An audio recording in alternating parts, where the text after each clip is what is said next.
ज्ञानदेव तुकाराम. हरे राम राम राम हरे हरे, हरे कृष्ण कृष्ण कृष्ण हरे हरे, हरे राम राम राम हरे हरे, हरे कृष्ण कृष्ण कृष्ण हरे हरे. ब्रह्मानंदं परमसुखदं केवलं ज्ञानमूर्तिं द्वन्द्वातीतं गगनसदृशं तत्त्वमस्यादिलक्ष्यम् एकं नित्यं विमलं अचलं सर्वदी साक्षिभूतं भावातीतं त्रिगुणरहितं सद्गुरुं तं नमामि.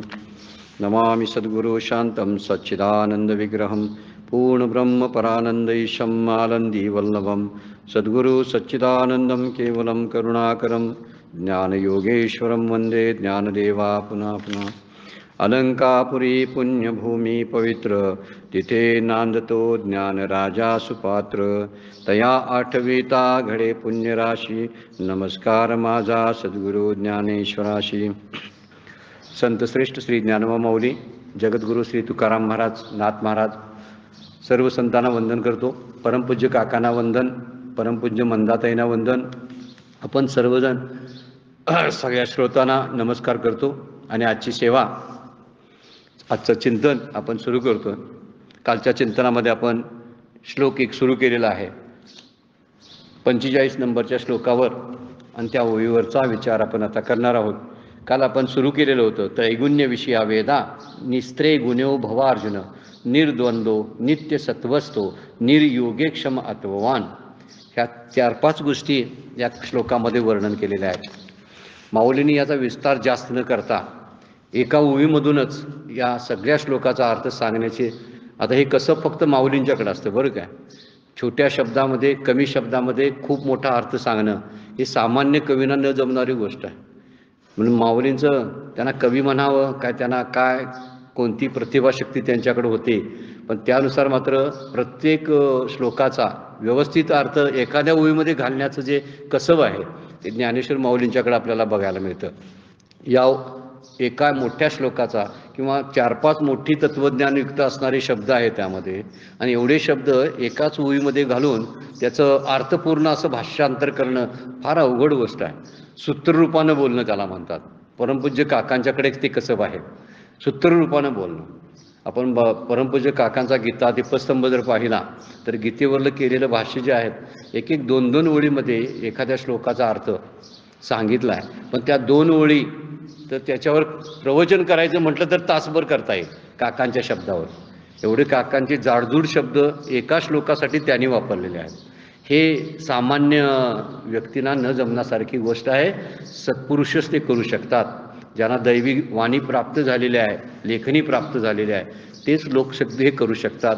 ज्ञानेश्वर माऊलींचा विचार तरी माणसामध्ये आपण करतच नाही, ते अवतारी पुरुष होते.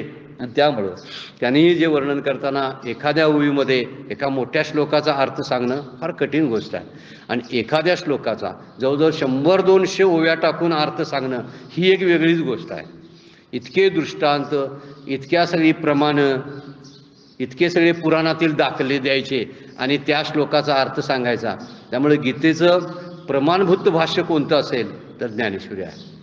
इतर खूप भाष्य झाले, पण त्यांनी भाष्यकारा ते पुसतू असा आणि ओवी टाकलेली आहे माऊलीने. म्हणजे मी भाष्यकारांचा विचार करून ज्ञानेश्वरी लिहायला लागलोय. म्हणजे भाष्यकार कोण? एकमेव भगवान शंकराचार्य. त्यांनीच गीतेवरती अगदी सुंदर विस्तृत भाष्य केलेलं आहे. याचा अर्थ ज्ञानेश्वरा माऊलीने ते भाष्यसुद्धा, आचार्यांचं भाष्याचा सुद्धा अभ्यास केला असणार आहे. म्हणूनच ते म्हणतात भाष्यकारा ते पुसतू, मी भाष्यकारांना विचारूनच ही टीका लिहायला लागलेलं आहे असं वर्णन करतात. म्हणून माऊलींच्या खुबी आपण प्रत्येक वेळी प्रत्येक ठिकाणी आपल्याला बघायला मिळतं. ज्ञानेश्वरीच हा मोठा चमत्कार आहे. सगळ्यात चमत्कार मोठा कोणता असेल तर माऊलींनी चालवलेली जड भिंत हा चमत्कार, छोटाच चमत्कार मानायला पाहिजे. किंवा रेड्यामुखी वेद बोलवले हा छोटा चमत्कार आहे. पण ज्ञानेश्वरीसारखा, भावार्थ दीपिकासारखा आगाध ग्रंथ आपल्याला महाराष्ट्रीयांना किंवा जगाला प्रदान जो केला हा मोठा चमत्कार आहे. त्यातले जे भाष्य बघितलं आपण तर त्या ओळीमध्ये असणारे अर्थ, मला तरी अलीकडे एक पुस्तक वाचायला मिळालं. एका सत्पुरुषाने ज्ञानेश्वरीवरती काही ओव्या वेगवेगळ्या काढलेल्या आहेत. आणि ते म्हणतात या ओव्यांचा वापर अशा एखाद्या आजार बरा करण्यासाठी वापरता येतात. वेगवेगळ्या ओव्या सांगितलेल्या आहेत. कुठली काहीतरी छोटी छोटी दुखणे आहेत ना, कंबर दुखी आहे, त्यावर कुठल्या नमो विशद बोध विदग्धा विद्यारविंद प्रमोदा पराप्रमे प्रमोदा विलासिया 10व्या अध्यायाची सुरुवात आपण बघतो. त्याच्या पहिल्या 5 ओव्या कंबरदुखीवरती आहेत असं त्या सत्पुरुषांनी जे ग्रंथ लिहिला आहे त्यामध्ये त्यांनी वर्णन केलेलं आहे. असेल आपण अनुभव घ्यावा, पाहावं. ज्ञानेश्वरी ह्या अनुभवाचा ग्रंथ आहे, पारायणाचा नाही, नुसत्या अभ्यासाचा नाही किंवा पूजनाचा नाही. पूजनाच्या पलीकडे जायला पाहिजे. रोज त्याला गंधने अक्षता वाहून काय होणार आहे, नुसती पारायण करून त्याची काय होणार आहे. तर त्याविषयी अभ्यास करावा, त्याचे चिंतन करावं आणि अनुभवात त्या जर ओव्या आपण वापरायला लागलो तर साक्षात्कारापर्यंत आपण जाऊ शकतो. कालच्या प्रवचनामध्ये आपण पाहिलेलं आहे ते असा अनुभव अनेकांचा आहे. ज्ञानेश्वर माऊली कृपा करतात आणि ज्ञानेश्वरी समजावी असे इच्छा त्यांचीच संकल्प आहे. आपल्याला जर त्यांनी संकल्प केलेला असेल, आपलं जर प्रेम असेल भावार्थ दीपिकेवरती, तर निश्चित आपल्याला अवघड असलेला हा ग्रंथसुद्धा समजायला लागतो. त्याचं कारण ते आहे. असो, हे माऊलीचं थोडीशी प्रशंसा किंवा त्यांना आवडत नसली तरीसुद्धा बोलावं असं वाटतं आपल्याला, कारण त्यांच्याच त्या दुधावरती आपण पोचलेलो आहोत. आपलं सगळी शास्त्र जे आपण वारकरी संप्रदायाचं सगळं शास्त्र जे आहे ते माऊलींच्या ओव्यावरती आहे. तुकोबांची अभंगगाथा, नाथांचं भागवत किंवा दासबोध हे सगळे नंतर जे ग्रंथांची निर्मिती झाली त्याला आधारभूत म्हणून ज्ञानेश्वरी आहे. त्यांनी बरेच वेळा ज्ञानेश्वरी अभ्यासली असावी. तुकोबांनी, नाथांनी ज्ञानेश्वरीचा अभ्यास केला असावा आणि त्याशिवाय त्यांच्या त्या ओव्यामधून असा हे वर्णन जे आहे ते वर्णन आलं नसतं. काल आपण एका श्लोकाचा विचार करायला लागलो होतो की म्हणतो आपण त्रैगुण्यविषया वेदा निस्त्रय गुणे भवार्जुन निर्द्वंद्वो नित्यसत्वस्तो निर्योगेक्षम आत्मवान. 5 शब्द वापरलेले आहेत गीताकारांनी आणि तू असा हो म्हणून अर्जुनाला वर्णन करतात भगवंत.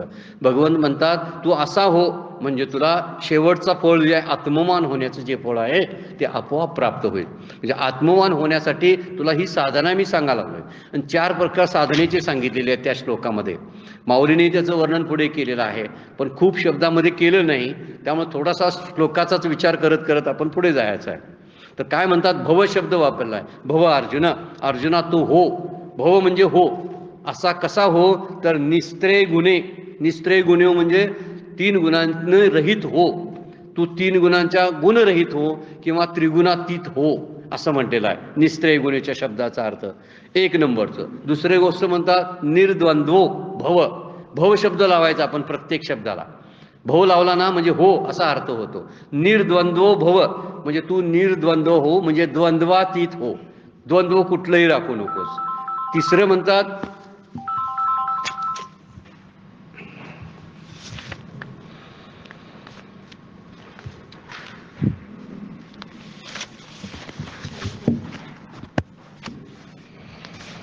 तिसऱ्यांदा सांगतात की निर्द्वंद्व भव म्हणजे द्वंद्वातीत हो असं वर्णन परत करतात. त्यावरून एक गोष्ट आपल्या लक्षात येते की आपल्याला काय होण्यासाठी भगवंत मार्गदर्शन करतायत. अर्जुनाला केलेला उपदेश हा अर्जुनाचा नाही आहे. मग हा उपदेश गीता कुणासाठी आहे, ज्ञानेश्वरी कुणासाठी आहे, माझ्यासाठी आहे. मी जर ती अभ्यासली आणि मी ती जी नाही वापरली तर ज्ञानेश्वरीचा उपयोगच काय नाही. शास्त्रांचं असंच होतंय. शास्त्राचा अभ्यास केला आणि शास्त्राचं जे काय प्राप्त व्हायचं ते मिळवलं तर शास्त्र निष्फलच होतात. आणि नंतर सुद्धा काय आहे, आत्मज्ञान झाल्यासुद्धा शास्त्राचा काही उपयोग नसतो. जे शास्त्र आत्मज्ञान करून सोडतं, ज्ञानेश्वरी सुद्धा आपल्याला आत्मज्ञान करून सोडणार आहे, मोक्ष देणार आहे. फक्त त्याचा अभ्यास आपण मनापासून करावा लागेल. म्हणून भगवंत इथं सांगायला लागलेत अर्जुनाला तू असा हो. कसा हो तर वर्णन केलेलं आहे. पहिल्यांदा म्हणतात निस्त्रय गुणे हो म्हणजे 3 गुणांना रहित हो. दुसरी गोष्ट म्हणतात निर्द्वंद्व भव. निर्द्वंद्व म्हणजे द्वंद्वरहित हो. नित्य सत्वस्तो भव. तिसरी गोष्ट सांगितलेली आहे नित्य सत्वस्तो म्हणजे सत्वगुणामध्ये किंवा परमात्म्यामध्ये स्थित हो. निर्योगेक्षम भव लावायचा आपण शब्द म्हणजे अर्थ समजतो. निर्योगेक्षम म्हणजे योगक्षमाची चिंता वाहू नकोस तू म्हणजे चिंतारहित हो. योगक्षमाची इच्छा ठेवू नकोस असा तो बन. आणि शेवटचं म्हणतात आत्मवान भव म्हणजे आत्मस्थितीमध्ये तू स्थित हो. आत्म्यामध्ये तुझ्या तू स्थित हो. आत्म्यापासून मिळणारे जे आनंदाचा अनुभव घेण्यामध्ये तू पात्र हो. मग पात्र व्हायसाठी ही 4 गोष्टी अगोदर सांगितलेल्या आहेत ना श्लोकामध्ये, त्याच्या साधना म्हणून आपल्याला वापर करावा लागेल. सुरुवात आपण केली होती जरासं तमोगुणाबद्दल, रजोगुणाबद्दल आणि सत्वगुणाबद्दलची प्राथमिक माहिती प्रास्ताविकामध्ये आपण कालच्या प्रवचनामध्ये आपण पाहिलेली आहे. तर हे काय काय व्हायला आपल्याला सांगतात याचा विचार आपल्याला करावा लागेल. माऊलींचे त्यामध्ये वर्णन करताना हे म्हणतात, हे कर्म प्रतिपादक वेद त्रिगुणात्मक संसाराला विषय करतात. सगळे त्रिगुण आहेत म्हणून संसार आहे. गुण नसतील संसारामध्ये तर गुणरहित असलेली नुसती प्रकृती जी आहे ही साम्यावस्था आपण म्हणूया. ह्याच्यामध्ये विषमता कधी येते माहिती आहे का? हे 3 गुण मिक्स झाले की प्रकृतीची म्हणजे ही अचर प्रकृतीची निर्मिती होते. त्यामध्ये पंचमहाभूत आत मिक्स होतात आणि पंचमहाभूत आणि 3 गुण मिळून अष्टधा प्रकृती मानलेली आहे. अष्टधा प्रकृतीमध्ये हे जे जड जे आहे ते 5 भूत आहेत आणि जे चेतन म्हणून ज्याला आपण मारतो ते 3 गुण आहेत. तसा खोला जाऊन आणि विचार करायला लागलो तर गुण सुद्धा जडच राहतील, पण खऱ्या अर्थानं आपलं अंतःकरण चाळवतात. ते माझ्यात विक्षेप निर्माण करतात किंवा मलात अभिलाषा निर्माण करतात, आसक्ती निर्माण करतात. त्यातला रजोगुण क्रियाशील आहे, तमोगुण काहीतरी वेगळ्या चुका माझ्याकडून करून घेतो, सत्वगुण सुखाची अभिलाषा ठेवतो. याचा अर्थ माझं अंतःकरण डळमळीत करण्याचं काम ते करतात, म्हणून त्यांना चेतन मानायला हरकत नाही. त्यांना चेतन म्हणायचं त्याबद्दल. ते चेतन आणि जड पंचमहाभूत अशी अष्टधा प्रकृतीची निर्मिती झालेली आहे आणि त्यामुळं हीच प्रकृती म्हणजे संसार. याचा अर्थ जर अष्टधा प्रकृतीमध्ये जर 3 गुण बाहेर काढले तर ती प्रकृती काय नुसती जडात्मकच राहणार आहे. त्यामुळे त्याला संसार म्हणता येत नाही. संसार शब्दाचा अर्थ आहे जे जीव रूपानं सगळे जे जीव तयार आहेत यांच्या क्रिया प्रतिक्रिया यांनी त्यांचा जन्म त्यांचे मृत्यू या सगळ्यांच्या घडामोडीला संसार हा शब्द वापरलेला आहे. त्यामुळं ते 3 गुण सोडून संसार बनत नाही, म्हणून ते म्हणतात हे 3 गुण संसाराला विषय करतात. काय म्हटलेलं आहे? त्रैगुण्य विषया वेदा. हे 3 गुण संसाराला विषय करतात. हे वेद त्रिगुणात्मक संसाराला विषय करतात. हे वेद आहेत याच्यामध्ये 3 गुण आहेत, हे संसारातली आसक्ती निर्माण करण्याचं काम करतात. तू मात्र त्रिगुणातीत सुख दुःख द्वंद्वारहित नित्य सत्व गुणनिष्ठ योगक्षेमाची चिंता न करणारा आणि आत्मनिष्ठ हो. 4 गोष्टी व्हायला आपल्याला सांगतात. आत्मनिष्ठ सुद्धा हो म्हणतात, पण आत्मनिष्ठ होणे नाही. त्याला भाव शब्द लागू करण्यास सुद्धा अर्थ नाही. होणे कशाला असतं? ज्याची काहीतरी घडामोड असते त्याला होणे असतं. आत्म्यात कसलं होणे आहे? त्याला होणे नाही, फक्त असणेच आहे. त्याच्यामध्ये होणे हालचाली काही नसतात. त्यामुळे आपण धरून आपल्या चिंतनासाठी विषय घेऊया. आत्मनिष्ठ भव म्हणण्यापेक्षा आत्मनिष्ठ आहे याची जाणीव करण्यासाठी आपण आत्म्यात स्थिर होणं हा अनुभव घेण्यासाठी अगोदरचे 4 जे गोष्टी सांगितलेल्या आहेत भगवंतानी हे आपण व्हायला पाहिजे. म्हणजे 3 गुणांनी बाजूला आपण केले पाहिजेत. दुसरी गोष्ट द्वंद्वरहित आपण असलो पाहिजे. सुख दुःख हर्ष शोक बरं वाईट अशी बरीचशी द्वंद्व घेऊन आपण जगत असतो. प्रतिक्रिया क्रिया प्रतिक्रिया ह्याही द्वंद्वात आपण जगत असतो. तर या द्वंद्वातून आपण जर बाहेर काढलो, सद्गुरूंचं वर्णन आहे तसं द्वंद्वातीतम त्रिगुणरहितम असं वर्णन सद्गुरूंचं आहे. आणि सद्गुरूंचं वर्णन म्हणजे आत्म्याचंच वर्णन आहे. 3 गुणांच्या पलीकडे जाणं म्हणजे आत्मनिष्ठच होणं आहे. इथं आत्मवान भव शब्द जो वापरलेला आहे तो आपोआप होणे आहे. शेवटची क्रिया आपोआप होते. काही गोष्टी कराव्या लागतात, साधना करावी लागते आणि जे साध्य असतं ते आपोआप होत असतं. साध्यासाठी साधनांची उपयोगिता नसते. साधनं फक्त साध्यापर्यंत घेऊन जातात आपल्याला. म्हणून एक गोष्ट इथं वर्णन करण्यासारखी आहे की तू त्रिगुणारहित हो ही साधना आहे. नंतर द्वंद्वारहित हो ही साधना आहे. तू परमात्म्यामध्ये स्थित हो म्हणजे सत्वगुणानं युक्त हो ही साधना आहे. आणि योगक्षेमाची इच्छा ठेवू नको ही साधना आहे. आपण जर ह्या 4ही साधना जर केल्या तर आत्मनिष्ठ भव आत्मवान जो शब्द वापरलेला आहे तो काय वापरला म्हणजे होणे नाही, त्यामध्ये ते आपोआप घडणारी गोष्ट आहे. त्याचे परिणाम आहे त्याचा. आणि परिणाम का घडत नसतो, तो आपोआप असतो. एखादी गोष्टी क्रिया केली, आपण दगडावर काहीतरी हातोडा मारला, आता हातोडा मारणं ही क्रिया आहे, पण फुटणं हा परिणाम जो आहे ना तो नंतरचा घडणारा आहे. आता त्या हातोडा मारला म्हणून फुटलं काय, ते फुटायला आलेलं होतं म्हणून फुटलं, या 2 गोष्टी त्यामध्ये आहेत. म्हणून त्याचा विचार इथं मध्ये केलेला आहे. आपण साधना करणं आपल्या हातात असतं, साध्य आपल्या हातामध्ये नसतं. आता नसतं म्हणायला तरी साधना केली तर हातात पण असतं, पण साधना तरी करायला पाहिजे. म्हणून इथं म्हणतात तू त्रिगुणाच्या पलीकडे जाण्यासाठी विचार कर. हा संसार जो आहे तो 3 गुणापासून तयार झालेला आहे आणि 3 गुण या संसाराला प्रेरणा देतात. आणि प्रेरणा देतात म्हणजे कुणाला? जड वस्तूंचा विचार कशाला करायचा? दगडामध्ये सुद्धा गुण आहेत, आपण म्हणूया सगुण असं त्याला सगळं वर्णन करतात. विठ्ठलाची मूर्ती म्हणतात ते सगुण म्हणतात त्याला. सगुण साकार अशी मूर्ती असते. आता त्यामध्ये गुण असतात, तर त्याचा विचार आपल्याला जडांचा विचार करायचा राहू दे. आता आपण असलेल्या चेतनाचा म्हणजे जीव जे आहेत त्या जीवामध्ये सुद्धा आसक्ती निर्माण करण्याचे काम हे 3 गुण करतात. संसाराची आसक्ती आहे कुणामुळं? मला संसारामध्ये क्रिया कशामुळं घडतात? माझा झोप, प्रमाद, आळस या क्रिया तमोगुणातून घडतात.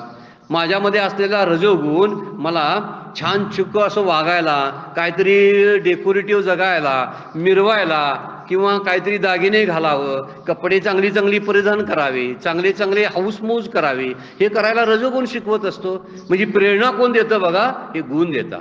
आणि त्या प्रेरणा जशा दिल्या जातात तसं ती व्यक्ती वागायला लागते. म्हणून फक्त सांगणं हे आहे की त्यांच्या प्रेरणा कशाही येऊ देत, तुला वागण्याचं स्वातंत्र्य आहे असं भगवंतांना सांगायचं.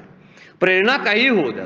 कुणीतरी आपल्याला शिकवलं तुम्ही या दिशेला जा, तर आपण तसा विचार करत नाही. आपण म्हणतो नाही, आणि कुणाला तरी विचारूया किंवा आपलं आपण ज्ञान वापरूया आणि कुठल्या दिशेला जायचं ते ठरवूया. तसंच आपण कुठल्याही गुणाची कुठलीही प्रेरणा झाली, तमोगुण आपल्याला काहीतरी करायला सांगायला लागलाय, कुणाची तरी हिंसा कर म्हणतो, पण आपण म्हणतोय हिंसा करणं बरोबर नाही, म्हणजे तमोगुणातून आपण त्याच वेळी बाहेर पडतो. हे तमोगुणातून बाहेर पडणं आहे. कालच्या प्रवचनामधून आपण झोपेचं उदाहरण घेतलं होतं. झोप पाहिजे हे तमोगुणाचं लक्षण आहे. सगळेच गुण काढून टाकले तर जगणंही मुश्किल होईल. देवाधिकांनी सुद्धा हे 3 गुण वापरलेत, लढाया केल्या, लोकांना कृपा आशीर्वाद दिले. आता कृपा आशीर्वाद द्यायला गुण नको काय जवळ? आशीर्वाद कसे देता येतील त्याशिवाय? म्हणजे मायेनं प्रेरित झालेले गुण आहेत. मायेकडच्या 3 शक्ती आहेत तसे हे 3 गुण आहेत. मायेकडे 3 शक्ती कुठल्या आहेत? मलाची शक्ती आहे, विक्षेपाची शक्ती आहे आणि आवरणाची शक्ती आहे. मलामुळं पाप करण्याची वृत्ती कायम राहते, त्यामध्ये झोप, आळस हे सगळे आहेत. हिंसक वृत्ती जी आहे, मांस भक्षण करावं, मदिरापान करावं, ह्या सगळ्या प्रेरणा ह्या मलगुणानं युक्त असणाऱ्या मायेच्या प्रेरणेमुळेच होतात. म्हणून मलयुक्त असणारे जे आहेत ते तमोगुणातच असतात. ज्याचा मल अधिक म्हणजे जी वल शक्ती जी आहे मायेची जी अधिक असेल अंतःकरणामध्ये, तर ती व्यक्ती तमोगुणीच राहते. दुसरा मुद्दा आहे विक्षेप शक्ती जी आहे ही रजोगुणानं प्रेरित झालेली असते. विक्षेप शक्ती रजोगुणातून प्रेरित होत असते. म्हणजे कशा प्रेरणा आहेत बघा, जशा मायेच्या ह्या 3 शक्ती आहेत तसे 3 गुण एकामेकाला जोडूनच काम करत असतात. विक्षेप शक्ती जी आहे ही रजोगुणातून येते आणि रजोगुणातून आल्यामुळं क्रिया करायला लावते. काहीतरी उलतापालत करायची, उठाठेवी करत बसायचं. घरातली माणसं सुद्धा काही वेळा काही काम नसलं तर काहीतरी करत बसलेली असतात. काय करायचं म्हणून हे करायला लागलं, काय करायचं म्हणून टाइमपास करायला लागलो, टीव्ही बघायला लागलेलो आहे, मोबाईलवर काहीतरी बघत बसलेलो आहे, काय करायचं म्हणून, म्हणजे काहीतरी करत असतात. कर्म न करता राहणं हे रजोगुणाचा गुण आहे. रजोगुणाचं लक्षण काय आहे? कर्माशिवाय न राहणं, सतत कार्यात असणं, सतत कार्यात असणं. मग सतत कार्यात राहून सुद्धा तमोगुण घालवता येतो का? रजोगुण घ्यायचा, स्वीकारायचा आणि तमोगुणाला घालवायचा. ही साधनाच आहे बरं काय. माझ्यात जर तमोगुण अधिक असेल, झोपच सारखी येते, आळस सारखा आहे, सारख्या चुका घडतात, तर त्या माणसानं काय करावं? क्रियाशील राहावं. काही सामाजिक कामं आहेत व शास्त्रवाचन आहे, जप तप आहे, अनुष्ठानं आहेत, तीर्थयात्रा आहेत, अशा क्रिया करत राहावं आणि या क्रिया करत करत करत काय करावं की त्या तमोगुणातून बाहेर पडावं. आता ह्याही क्रिया किती वेळ फुटकळ करायच्या ज्याला काही फळच नाही. रजोगुणातल्या क्रियेना कुठलं फळ आहे? म्हणून त्यातूनही बाहेर पडावं आणि शांत वृत्ती जोपासण्यासाठी आपल्याला सत्वामध्ये प्रवेश करावा लागतो. सत्वगुण शांतीचा अनुभव आणून देतो आपल्याला. ती जरी शांती कशी असली, ही नेहमीची शांती, पराशांती नव्हे बरं का. तर ही सत्वगुण जो आहे ही शांतीचा अनुभव आपल्याला देतो. काही वेळ आपल्याला गप्प बसवतो, आपल्याला म्हणतो इतक्या क्रिया करून करायचं काय, किती धडपड करायची संसाराची, आता पुरे झाला संसार, असं म्हणायला लावणारा सत्वगुण असतो बरं का. आणि ह्या क्रिया थांबल्या की आपण शांतीचा अनुभव घेतो, हे सत्वगुणामध्ये आहे. आता वर्णन करताना रजोगुण जसा विक्षेप शक्ती त्यामध्ये आहे. रजोगुणामध्ये मायेची विक्षेप शक्ती आहे, दोन्ही मिळून कार्य करत असतात. विक्षेप म्हणजे चंचलता, सारखी क्रिया करण्याची स्थिती, आणि त्यामुळं ही मायेत ज्या विक्षेपमध्ये असणारी रजोगुणी माणसं असतात ही सतत क्रिया करत असतात. त्यामुळे 3 गुणामध्ये कर्मात प्रवृत्त होण्याची प्रेरणा त्यामुळे मिळत असते. म्हणून कर्माचं फळ, नंतर कर्म करणं, कर्माची फळं भोगणं, हे सगळं दुष्टचक्र या 3 गुणामुळं चालू राहतं. म्हणून अर्जुना तू काय हो, तर त्या 3 गुणांना सोडून बाजूला हो असं सांगायला सुरुवात केलेलं आहे. आणि म्हणून त्यात म्हणतात त्यातूनच आपल्याला इच्छा निर्माण होतात. इच्छा पूर्ण झाली नाही की राग येतो, त्याला आपण क्रोध म्हणतो. आपल्या भाषेत त्याला राग म्हणतात, पण शास्त्रीय भाषेमध्ये खरा अर्थ क्रोध आहे. आणि रागाचा खरा अर्थ संस्कृत शब्द राग आहे, त्याचा अर्थ आसक्ती आहे. आपण राग म्हणतो म्हणजे क्रोधालाच आपण व्यवहारिक भाषेमध्ये राग म्हणतो, वास्तविक तो चुकीचा शब्द आहे. खरा शब्द क्रोध आहे. आपल्याला राग आला आपण ज्यावेळी म्हणतो ना, तो क्रोध असतो. आपली इच्छा निर्माण होणं, इच्छा निर्माण होणं हे गुणाचंच कार्य आहे. इच्छा निर्माण झाली आणि ती पूर्ण झाली नाही तर क्रोध येतो, आणि क्रोधातूनच काय होतं, इच्छा पूर्ण समजा जर झाली, इच्छा पूर्ण झाली नाही तर क्रोध येतो, पण इच्छा पूर्ण झाली तर परत लोभ सुटतो, मोह येतो. म्हणजे सगळे षडरिपू आपोआप यायला चालू होतात ह्या 3 गुणांच्या प्रेरणेमुळं. म्हणून कर्माच्या मागील जी भावना असते ते कर्म सात्विक आहे की तामशी आहे, काय रजोगुणी आहे, हे ते ठरवत असतं. सात्विक कर्म आहे काय, ते रजोगुणाचं कर्म आहे काय, तामसी कर्म, कशावरून ठरतं, त्याच्या पाठीमागे जी भावना कुठली आहे ती बघून. एखादी गोष्ट आपण काय करतो त्यावरून. त्यामुळे तमोगुणाचं लक्षण आहे जडत्व. काही माणसं जड होऊन पडलेली असतात बघा, काहीही करत नाहीत, सुस्त असतात, खातात आणि निवांत असतात. अशी माणसं मांस भक्षण करतात, मदिरा प्राशन करतात. त्यांना कुठेतरी गाणी वजावणी असं ऐकायला बरंच आवडत असतं, आणि ती ही गाणी अशी काय शास्त्रीय क्लासिकल ऐकायची नसतात त्यांना. हे असलं काय रड गाणं नको म्हणतात, अशी सगळी जी नाचायला लावतात अशी गाणी त्यांनाच कुठेतरी जाऊन नाचावंसं वाटतं. कारण मांसभक्षण आणि मदिरापान ह्या गोष्टी शेवटी कुणीकडं वाया घालून जातात. त्यांना नृत्य जे करतात ते तमोगुणीचंच नृत्य करतात. असं सगळं जडत्व त्यांच्यामध्ये असतं. झोप असते, प्रमाद म्हणजे काही गोष्टी त्यांच्याकडून चुकीच्या घडतात, आणि पशुपेक्षाही पशु अशी त्यांची अवस्था असते.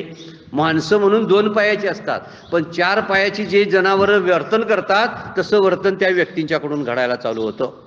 ही किती धोकादायक बाब आहे तमोगुणाची. आणि असे बरेचसे लोक तमोगुणामध्ये आता जगत असतात. याला कुंभकर्ण वृत्ती म्हणतात. कुंभकर्णाची वृत्ती कशी होती, खायचं आणि सुस्त पडायचं, निद्रा ही त्याची बायको म्हणतात. कुंभकर्णाची बायको कोण, निद्रा. 6 महिने म्हणे झोपायचा तो, म्हणजे सुस्त अवस्थेमध्ये, आणि 6 महिने खाण्यामध्येच घालवायचा. म्हणजे त्याची वृत्ती जी होती ती अशी वृत्ती काहींच्या मध्ये असू शकते. खाणं झोपणं आळस करणं हे तमोगुणाची जडत्व आहे. रजोगुण जो असतो तो क्रियाशील असतो, आणि क्रियाशील असल्यामुळं आपली तृष्णा तृप्त करावी यासाठी धडपडत असतो. हे पाहिजे ते पाहिजे असा हव्यास असतो. मला अमुक वस्तू घरामध्ये असायला पाहिजे, ती मिळवायसाठी ते प्रयत्नशील असतात. काहीतरी मिरवावं, कुठेतरी काहीतरी फोटोग्राफी करत बसावं, काहीतरी नाच गाणं ऐकावं, नाच गाण्यामध्ये सहभागी व्हावं, लोकांना जमवावं, लोकांच्या समूहामध्ये राहावं, दागदागिने वापरावे, त्याचा शौक पूर्ण करावा, भरपूर खरेदी करावी, सारख्या शॉपिंगमध्ये जावं, शॉपिंगमध्येच मन रमवावं, अशी वृत्ती जी असते. खाण्याचे विविध पदार्थांची टेस्ट करावी, हे सगळे वेगवेगळे पदार्थ, हे असा आहे तो तसा आहे, तो कसा लागतोय बघावा, हे सगळी वृत्ती रजोगुणातली आहे बरं का. ह्यामध्ये मोडणारे जे लोक आहेत हे खूप संख्येनं आहेत, आणि तमोगुणातले आणि सात्विक गुणातले लोक संख्येनं कमी आहेत. तमोगुण ही राक्षसी प्रवृत्ती आहे. राक्षसी प्रवृत्तीतले लोक हे माणूस पण ज्याला आपण म्हणतो हे सगळे तमोगुणामध्ये आहेत. कारण माणूस नरदेहाला येताना, जन्माला येतानाच रजोगुणामुळं जन्माला येतो. रज आहे त्यामध्ये, म्हणून रजोवृत्तीमुळंच तो जन्माला आलेला असतो. त्यामुळे प्रत्येक माणसामध्ये मिश्र स्वरूपात गुण असतात. थोडासा तमोगुणी, थोडासा सात्विक गुणी, त्याला माणूस म्हणतात. नुसताच तमोगुणी त्याला पशु म्हणतात, आणि नुसताच सात्विक असतो तो देवत्वाला पोचतो. अशी विभागणी होते बघा गुणामुळं. कसे म्हणजे गुणामुळे या प्रेरणा मिळत असतात. त्यामुळे रजोगुणी व्यक्ती जी असते फार क्रियाशील असते, फार क्रियाशील. त्याला धडपड केल्याशिवाय गप्प बसत नाहीत. उचापती काहीतरी करत असतो. पोटाचं साधन पूर्ण झालं तर आणखीन काहीतरी मिळवावं म्हणतो. एक घर झालं तर दुसरं घर मला असायला पाहिजे म्हणतो. मुलांची व्यवस्था केली, माझी केली, आता नातवंडाची व्यवस्था मला करायला पाहिजे अशी अभिलाषा बाळगतो. माझं सगळीकडे नाव व्हायला पाहिजे, मला प्रतिष्ठा मिळायला पाहिजे, नाव सगळीकडे झळकायला पाहिजे, तसं पुढे पुढे येतो म्हणजे माझ्या नावाचा जय जयकार व्हायला पाहिजे असं वाटायला लागतं. हा रजोगुण आहे, म्हणून त्याला क्रियाशील म्हटलेलं आहे. आणि या क्रियाशीलेतून तृष्णा, मोठेपणा, याचा हव्यास, या गोष्टी निर्माण व्हायला लागतात. जशी तामसी वृत्ती ही कुंभकर्ण वृत्ती आहे, तशी ही रजोगुणी वृत्ती जी आहे ती ही रावणाची वृत्ती म्हणायची. याला रावणाची सुद्धा अभिलाषा तशी होती. दोघेही भाऊच आहेत. कुंभकर्ण जसा भाऊ त्या रावणाचा आहे, तसा रावण हा कुंभकर्णाचा भाऊ आहे. रावणाकडे जी वृत्ती होती, म्हणूनच सीतेला पळवून आणण्याची जी अभिलाषा बाळगली, ती ही जी कामना त्याच्यात निर्माण झाली, ही कामना रजोगुणानं प्रेरणा आहे ना ती, त्याशिवाय अशी प्रेरणा झाली नसती. त्यामुळे ही प्रेरणा रजोगुणानं मिळाल्यामुळं हा रजोगुण आहे, हा रावण वृत्ती मानलेला असतो. आणि तिसरा सत्वगुण आहे, ज्याची अपेक्षा सगळे साधू संत आपल्याकडून करतात. आपण सात्विक वृत्तीमध्ये राहावं आणि ती सात्विक वृत्ती प्राप्त करण्यासाठी प्रयत्नशील सुद्धा आपण असलो पाहिजे. आपल्यातला तमोगुण जावा, रजोगुण जावा, यासाठी शास्त्राचं पठण किंवा शास्त्र वाचन, काही शास्त्र शिकलेले आहेत त्यांच्या सहवासामध्ये जाऊन शास्त्र शिकून घेणं, त्याचा अंगीकार करणं, नाम घेणं, तीर्थयात्रा करणं, एकामेकाला मदत करणं, दानधर्म करणं, काहीतरी पुण्याची प्राप्ती करणं, लोकांना कारण नसताना पीडा न देणं, परपीडा पाप आणि परपुण्य हाच परोपकार हे पुण्य असे मानणारे सात्विक वृत्तीचे असतात. म्हणून सगळ्या संतांना वाटतंय की लोकांनी किमान सात्विक राहावं. 3 गुणानं ओरडून जायचं आहे, सत्वगुण सुद्धा काढून टाकायचा आहे, कमी करायचा आहे आपल्याला, पण तो अगोदर आणाय तरी पाहिजे. डॉक्टर काका, परमपूज्य डॉक्टर काका काय म्हणतात, सत्वगुणाच्या पलीकडे जायचं आहे. अरे पण पहिल्यांदा आण तरी, मग पलीकडे जायची भाषा बोल. आपण आणतच नाही आणि 3 गुणातीत आपल्याला व्हायचं आहे. सत्वगुण तरी काय कामाचा, पूजा अर्चा तरी कशाला करत बसताय, दानधर्म करण्याच्या पलीकडे आपल्याला जायचं आहे. आता पलीकडे जायला दानधर्म तरी करायला पाहिजे ना. दानधर्म केल्याशिवाय पलीकडे कसं जाता येईल सांगा बघू. दानधर्म, तीर्थयात्रा, उपास तपास, हे सगळं केलं की सात्विक वृत्ती जागृत राहते. आणि जागृत झाली की ह्या सात्विक वृत्तीमुळं सुद्धा नुसतं सुखाचं बंधनच तयार होतं, याची जाणीव होते. त्यामुळे यामध्ये शांतता हा स्थायी भाव असतो सत्वगुणाचा. जशी मगाशी क्रियाशीलता होते, तमोगुणामध्ये जडत्व आहे, तसं याच्यामध्ये सत्वगुणामध्ये शांती अनुभवाला येते. याच्यामध्ये संसाराची आसक्ती फार कमी असते, फार कमी असते. संसार इतका केला, काय मिळालं संसार करून असं त्याला वाटत असते. मुमुक्षत्व ज्याला आपण म्हणतो, ते मुमुक्षत्व सत्वगुणामध्येच निर्माण होतं. इतर गुणामध्ये मुमुक्षत्व येणार नाही. ती कसे असतात, ते पामर विषयी असतात. आणि पामर विषयाच्या पलीकडची स्थिती जी असते ती असते जिज्ञासू किंवा ज्ञान प्राप्त करण्याची अभिलाषा बाळगणारे जे असतात ते सात्विक वृत्तीचे असतात. त्यामुळे त्यांना मुमुक्ष म्हणलेला आहे. तिसरीच अवस्था खरी आहे. म्हणून पामराची अवस्था ही तमोगुणातली आहे. विषयी ज्याला आपण म्हणतो हा रजोगुणामध्ये मोडतो. आणि जिज्ञासू आणि मुमुक्ष ज्याला आपण म्हणतो हा तिसरी अवस्था जी आहे ती सत्वगुणाची आहे.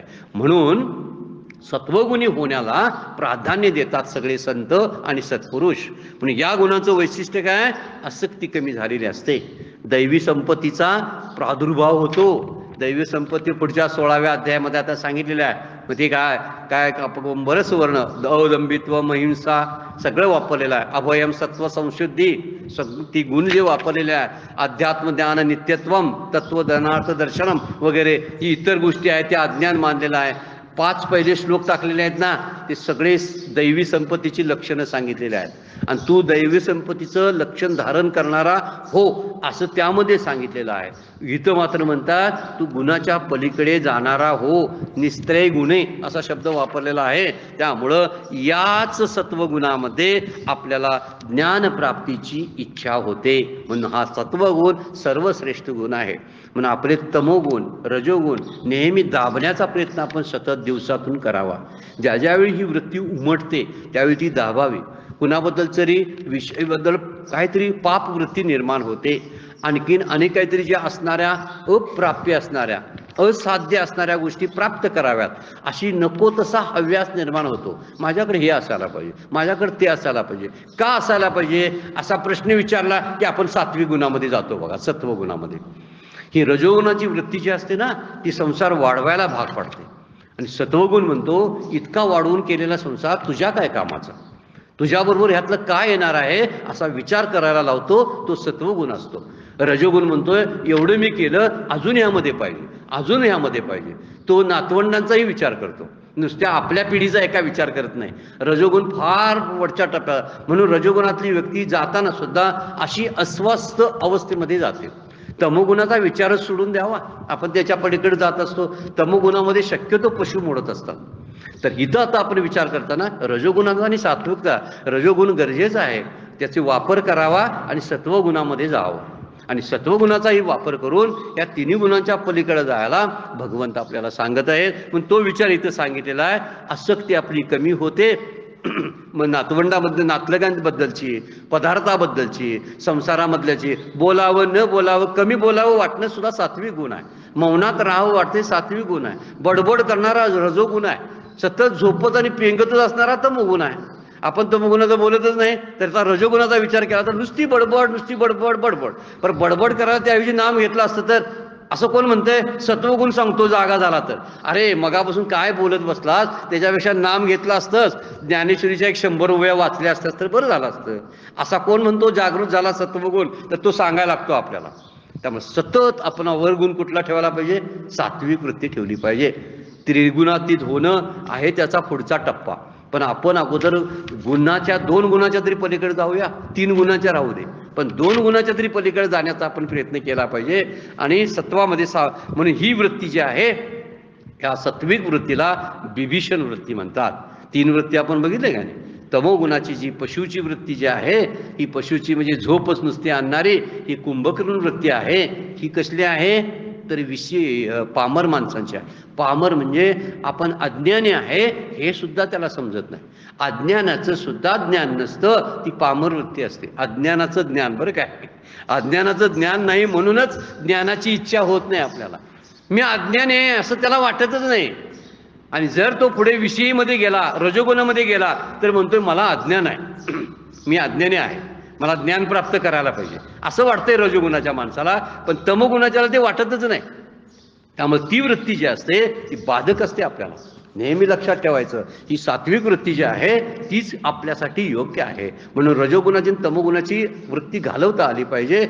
यातूनच बाहेर म्हणून पामराची वृत्ती जी आहे ती घालवावी आणि विषयीमध्ये तरी सामील व्हावं. विषयामध्ये होणं म्हणजे रजोगुणी होणं. रजोगुणी जरा माणसासारखी वागत असतात, पशुसारखी वागत नाहीत. आहेत आपलं आपलं आपलं सगळे हव्यास पूर्ण करतात, इतरांना जमलं तर मदतही करतात, कुठंतरी काय असेल तर दानधर्मही छोटा करतात, पुण्यप्राप्तीसाठी थोडीशा हालचाली करत असतात, देवदेव करत असतात, देवाला जातात, नवस बोलतात, नवस फेडायला पण जातात, देवाजवळ जाऊन काहीतरी करतही असतात. ही रजोगुणीची माणसं आहेत. पण सात्विक गुण आहे त्याच्या पलीकडे जाऊन देव खरा काय समजून घेण्याची इच्छा निर्माण होते, ज्ञानाची अभिलाषा निर्माण होते सत्वगुणामध्ये. म्हणून बिभीषणानं रामाची प्राप्ती करून घेतली सत्वगुणामुळं. बिभीषणांच्याकडे तो जर गुण नसता तर तोही कुंभकर्ण आणि रावणाच्याच जातीत गेला असता. जात राक्षसांची पण वृत्ती मात्र दैवी संपत्तीची वृत्ती होती. त्याच्याकडे दैवी संपत्ती होती. आणि ह्यांच्याकडे काय होती, रावणाकडे संपत्ती होती, ती जड होती. कुंभकर्णाकडे संपत्ती, झोपेची संपत्ती होती. म्हणजे तमोगुणाची वृत्ती ही कुंभकर्ण वृत्ती, रजोगुणाची वृत्ती ही रावण वृत्ती आणि सत्वगुणाची वृत्ती ही म्हणायची बिभीषण वृत्ती. म्हणून बिभीषणाने सत्वगुण सांभाळला आणि देवाची प्राप्ती करून घेऊन मोक्ष प्राप्त करून घेतला. असेल मोक्ष मिळाला, असेल नसेल तो भाग वेगळा, पण देवाची संगत, प्रभू रामचंद्रांची संगत त्याला मिळाली. याचा कारण आहे त्यांनी या सत्वगुणामध्ये स्थापित झालेला होता. म्हणून या तिन्ही गुणांचा जर विचार केला तर हे 3 गुण मात्र बांधून ठेवतात. ही गोष्ट लक्षात ठेवली पाहिजे आपण. म्हणून ते म्हणतात या 3 गुणाच्या पलीकडे जा रे बाबा, तू कुठं नाही कुठेतरी बांधला जातोस.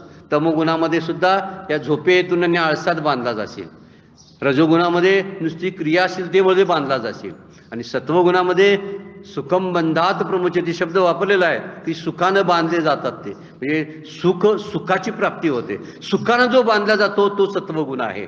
3 गुण बांधून ठेवतात आणि गुणाच्या पलीकडे जाणंही अपेक्षित आहे.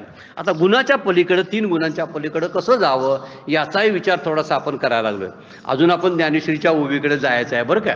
आणि ज्ञानेश्वरीची मुख्य ओवी त्यातली जी आहे ते तू गुणत्रियाते अवेरी मी माझे न करी एक आत्मसुख अंतरी विसंबे जनी, ही मुख्य ओवीच आहे की या सगळ्या श्लोकाचा अर्थ सांगून जाते. त्याच ओवीचा आपण विचार करणार आहोत आणि हळूहळू टप्प्यानं आपण निघालेलो आहे. तर 3 गुण बांधून ठेवतात आणि आपल्याला गुणाच्या पलीकडे जाणं ही मुख्य गोष्ट त्यामध्ये आहे. पहिली गोष्ट आहे बघा, जर पहिला गुण आहे भजन पूजन करताना सुद्धा कुणाचं अहित चिंतू नये. आपण बरेच वेळा काहीतरी माणसं नवस करतात सुद्धा, मंत्र जादू टोना करणं हे सगळं तामसी वृत्तीतलं आहे. तामसी गुण जो असतो ना ते करायला लावतो. करताना दिसतात काय, मंदिरात जातात, पण मागतात काय, माझ्या शत्रूचं नुकसान व्हावं, माझा शत्रू नाश पावावा, अशा वृत्तीनं ते सगळे मंत्र तंत्र विद्या शिकत असतात. आणि अशी माणसं समाज विघातक असतात. मग ह्यांचा हा तमोगुण जाण्यासाठी त्यांनी काय करावं, आपण भजन पूजन काहीतरी करत असू, देवाला जात असू, माणसासारखं वागण्याचा प्रयत्न करावा आणि कुठल्याही प्रकारचं अहित चिंतू नये. आणि त्यामुळं होतं का, तमोगुणाला दूर ठेवता येतो. आपण उपनिषदाची प्रार्थनाच आहे, सर्वे जना हा सुखेन भवंतु सर्वे संतु निरामया सर्वे भद्राणी पश्यंतु मा कच्चित दुःख भाक भवेत. जगातली सगळी लोक सुखी राहावीत. ज्ञानेश्वर माऊलींच्या पसायदानामध्ये सुद्धा ते वर्णन आहे की सगळ्या जगातील लोकांना शांतीचा अनुभव यावा. एकट्याला म्हणलेले नाहीत बरं का, ते सगळ्यांना सुख व्हावं. आनंदे भरीनं तिन्ही लोक म्हणतात ते काय, हे सगळ्या संसारातला सगळं संसार जो आहे तो आनंदाने भरून टाकीन, असं माऊलींची प्रतिज्ञा आहे. आणि अशीच प्रतिज्ञा तमोगुणी लोकांनी जर केली तर किमान ते काय करतील, रजोगुणामध्ये प्रवेश करतील. तमोगुणाची लोकांना घालवण्यासाठी कुणाचंही अहित न चिंतन. दुसरा जो ऐहिक भोगामध्ये आसक्त करणारा दुसरा गुण कोणता असेल तर तो रजोगुण आहे. आपल्याला वाटतं की असं काहीतरी विशेष संपूर्ण अवलंबनं भोग घेणं हे श्रीमंतीचं आणि मोठेपणाचं लक्षण आहे. पण शास्त्र त्याला भाग्यवान किंवा चांगला माणूस म्हणत नाही. रजोगुणी माणसाला ते चांगला म्हणत नाहीत, कारण ती वृत्ती जोपर्यंत आत आहे तोपर्यंत देवप्राप्तीची परमात्मा प्राप्तीची इच्छाच राहणार नाही. जोपर्यंत वाटतंय रजोगुणामध्ये आपण असतो त्यावेळी प्रपंचाची साधनं गोळाच करावी सारखं असंच वाटत असतं. त्यामुळे प्रपंचाची साधनं किती गोळा करायची याला काहीतरी मर्यादा आहे असं वाटायला लागलं की ती माणसं रजोगुणामध्ये विषय भोग यश कीर्ती ही सगळं प्रारब्धाधीन आहे अशी एक मनाची तयारी व्हायला पाहिजे. अशी जर तयारी झाली तर रजोगुण सुद्धा जायला सुरू होतो. बघा, हे सगळं प्रारब्धीन आहे. प्रारब्धाचे जोडे धन प्रारब्धाचे वाडे मान का सोस करशी वाया भज मना पंढरी राया. तुकाराम महाराजांनी वर्णनच करून ठेवलेलं आहे. सगळं प्रारब्धाधीन सगळा संसार आणि प्रपंच आहे. प्रपंचातले सगळे पदार्थ, प्रपंचातले सगळे नातलग आपल्याला प्रारब्धामध्ये मिळतात. प्रपंचातली सगळी सुख प्रारब्धाधीन आहे. कालही आपण विचार करताना बोललो होतो, मला प्रयत्नाला काय अर्थ आहे की नाही, मग प्रयत्नांचा संदर्भ काय घ्यायचा की नाही, त्याची भूमिका काय आहे की नाही, आहे. पण प्रयत्न करायला लावणारं सुद्धा प्रारब्ध असतं, ही गोष्ट विसरायची नाही. माझ्या प्रयत्नानं झाला आपण म्हणतो, पण प्रयत्न करायला लावले असं काहीतरी निमित्त जे होतं ते निमित्त कारण प्रारब्ध आहे. प्रयत्नाचं निमित्त कारण प्रारब्ध आहे. ही फार महत्वाची गोष्ट आपण विसरता कामा नये. त्यामुळं मी प्रयत्नाने मिळवणं ही सुद्धा अर्धसत्य आहे. प्रयत्नाने मिळालं बरोबर आहे, पण प्रारब्धात होतं म्हणून मिळालं. माझ्या इतकंच दुसऱ्यानं कष्ट केलं होतं. दोघा शेतकऱ्यांनी विहिरी काढल्या आपल्या आपल्या बाजूला भावाभावानी. एकाच्याच विहिरीला पाणी खूप लागलं, एकाच्या विहिरीला पाझरच नाही. आता प्रयत्न बरोबर आहेत दोघांचे, पण दुसरं मात्र एकाच्याच विहिरीला पाणी का लागलं तर त्याच्या प्रारब्धामध्ये त्या विहिरीला पाणी लागणं होतं म्हणून. का प्रयत्नानं लागलं? आता बघा, प्रारब्धानंच लागलं म्हणावं तर कुणी विहीरच काढली नसेल तर त्यांना विहीर कशी तयार होईल सांगा बघू. म्हणजे प्रयत्न करायला पाहिजेत ना, विहिरीत उपसायचं, माती उपसायचं, दगड काढायचे प्रयत्न करायला पाहिजेत ना. त्याशिवाय म्हणून काय करावं, प्रयत्न करावेत आणि प्रारब्धाला तपासून घ्यावं की माझ्या आयुष्यात ही गोष्ट आहे का, हे तपासण्यासाठी प्रयत्न हे साधन आहे. हे फार उच्च दर्जाचे विचार आपल्याला ज्ञानेश्वरीमधून बघायला मिळतात.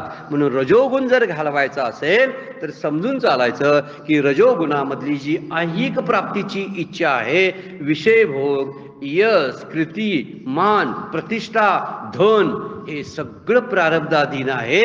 मी फक्त कर्तव्य अनासक्त भावनेनं कर्तव्य करत राहणं, त्याला प्रयत्न आपण म्हणूया, ते करायचं. पण सगळं प्रारब्धीनं आहे, त्यामुळे मागायची काही गरजच पडत नाही. मग नवस कशाला करायचं जर मिळणारच आहे तर? आणि नवस करूनही मिळणार नसेल तरी मिळणार पण नाही, नवस केल्याचा काही उपयोग पण होत नाही. हे समजायला जर लागलं तर रजोगुण कमी यायला लागला म्हणून समजायचं. ह्या धडपडीला काय अर्थच नाही. परमपूज्य काका म्हणतात, धडपड धडपड धडपड कधीपर्यंत करायची तर हे धड पडेपर्यंत केलेलं काम म्हणजे धडपड. ही धड म्हणजे हे शरीर आहे, हे धड पडेपर्यंत केलेलं काम, क्रिया जेवढी जेवढी असते ती धडपडीमध्ये मोडते. रजोगुणाची माणसं धड पडेपर्यंत ग बसत नाही, जाईपर्यंत स्मशानामध्ये त्यांच्या हालचाली बंद होत नाहीत. जरा जरी बोलणं चालू असलं मृत्यूपूर्वी तर बोलताना प्रपंचच बोलतात. ती माझं हे काम राहिलं, ते काम राहिलं, माझं काम झालं असं म्हणत नाहीत रजोगुणीची माणसं. ते म्हणतात माझं राहिलंयच अजून करायचं. आता कुणाचा पूर्ण झालाय प्रपंच असं ज्याला कळलं तो रजोगुणातून बाहेर पडतो. माझा प्रपंच पूर्ण होऊ शकत नाही म्हणून मी प्रपंच पूर्ण करण्यासाठी धडपड करणार नाही. परंतु ज्ञानानं, आत्मज्ञानानं मला पूर्णत्व येऊ शकतं अशी इच्छा झाली की तो माणूस रजोगुण सोडतो आणि सत्वगुणामध्ये प्रवेश करतो. आत्ता आपण जे विचार करायला लागलो ते सत्वगुणामध्ये यावं हा विचार आत्ताचा आहे. पण खऱ्या अर्थानं भगवंत मात्र या श्लोकामध्ये सांगतात तू तिन्ही गुणांच्या पलीकडे जा. म्हणून आता सत्वगुणामध्ये आलं की पुण्य संचन जे आपण करतो पुण्याच्या प्राप्तीसाठी धर्माचं पालन करू नये असं सत्वगुण शिकवतो. सत्वगुणामध्ये आता आपण आलो की पुण्यप्राप्तीसाठी धडपड करतो, दान धर्म करायचं, मोठ्या मोठ्या क्रिया करायच्या, कुठेतरी द्यायचं काहीतरी आणि त्यातून काय करायचं, त्यांची निष्काम कर्म उपासना मात्र चालू असते. निष्काम होतात, चित्तशुद्धीसाठी करावी. आपलं जे काम आहे हे चित्तशुद्धीसाठी मी करायला लागलोय, चित्ताच्या शांतीसाठी करायला लागलोय असं समजून सात्विक वृत्तीच्या माणसाने कामात राहावं. कुठल्याही प्रकारची कर्तव्यातली आसक्ती, फळाची आसक्ती ठेवू नये. काम करणं हा माझा अधिकार आहे, कर्माच्या फळाचा मला अधिकार नाही. पुढचा श्लोक आता आलेलाच आहे, आपण बघणार आहोत. कर्मण्य अधिकार असतो ह्या श्लोकामध्ये तेच सांगतात, काम करायचा माझा अधिकार आहे, योग्यता आहे. काम त्याचं फळ कोणत्या प्रकारचं मिळायचं हा माझ्याकडे अधिकार नाही, माझ्या अधीन नाही. हे समजलं की सात्विक वृत्तीतून सुद्धा माणूस बाहेर पडतो. आपण आता विचार जे करायला लागलोय ना तो गुणातून बाहेर कसं पडायचा त्याचा विचार चाललेला आहे आणि तात्विक दृष्ट्या आपण विचारात घ्यायला लागलोय. आणि हे ऐकून सोडून देण्यासारखा विचार नाही बरं काय ज्ञानेश्वरी भगवद्गीतेचा. तो पकडून आपल्या आचरणात आणण्याचा विचार आहे. मी माझ्या तमोगुण आहेत की लक्षणावरून तपासायचं, माझ्याकडे रजोगुण आहे की मी तर माझ्या रजोगुणाचे लक्षणं माझ्या दिसतात काय पाहिली पाहिजेत. मी सत्वगुणी आहे तर जे शास्त्रानं सांगितलेले सत्वगुणाची लक्षणं ती माझ्यात आहेत काय. आता ह्याच्याही पलीकडे जायचं म्हणजे काय सांगतात ते इथे सांगायला चालू आहे. त्यामुळे पुण्याचा संचय करावा, मोठमोठी पुण्य प्राप्त करावीत, निष्काम कर्मोपासनेपासून निष्काम कर्मोपासना व्हावी, चित्तशुद्धी व्हावी. याच्या पलीकडे जाऊन मला परमात्म्याची प्राप्ती कशी होईल याचा विचार सुरू झाला की सत्वगुण सुद्धा कमी होतो. सत्वगुण परमात्म्या प्राप्तीचा विचार करेल पण त्यासाठी धडपड करत नाही, कारण आनंदामध्ये रममान झालेला असतो. सुखामध्ये आनंदाने मध्ये म्हणण्यापेक्षा सुखामध्ये रममान होतो आणि आनंदाला पारखा होतो. जे सुखामध्ये रमतात त्यांना आनंदामध्ये काही कळत नाही, जे माहितीमध्ये रमतात त्यांना ज्ञानाची प्राप्ती होत नाही, आणि जे सुखामध्ये रमतात त्यांना आत्मज्ञानाला म्हणजे आनंदाला ते प्राप्त होत नाहीत. म्हणून सुखामध्ये रमण्याची वृत्ती ही सात्विक वृत्ती आहे. रमायचं नाही, सुख ओलांडून पुढे जायचं आहे. अगोदर आपण म्हणतो सुखदुःखांच्या पलीकडे जाणं, सुखे संतोषानं यावे, दुःखा विषादानं बजावे. अगोदरची ओवीच आपण बघितलेली आहे आणि तीच ओवी आपण सुखदुःखे समे कृत्वा लाभा लाभो जय अजयो. ही वृत्ती जोपासणं फार गरजेचं आहे, म्हणजे सत्वगुण उलटून आपण पुढे जातो. समत्व जेव्हा चित्ताला येतं ना त्यावेळी तिन्ही गुण शांत होतात. 3 गुण शांत झाल्याशिवाय ध्यान लागत नाही, समाधी लागत नाही आणि वृत्ती शांत होत नाही. म्हणून गुणातीत होणं फार गरजेचं आहे असं माऊली या एका शब्दामध्ये आपण बघायला लागलोय. निस्त्रेय गुणे या शब्दाचा अर्थ बघायला लागलोय आपण. 3 गुणाच्या पलीकडे तू हो. पुढचं चिंतन आपण पुढच्या भागामध्ये बघणार आहोत. आजची वेळ संपलेली आहे. आजच्या चिंतनाला विराम घेऊया. आजचं चिंतन सद्गुरूंच्या चरणी भगवान ज्ञानेश्वरींच्या चरणी अर्पण करून वाणीला विराम घेतो. पुंडलीक वरदारी विठ्ठल श्री ज्ञानदेव तुका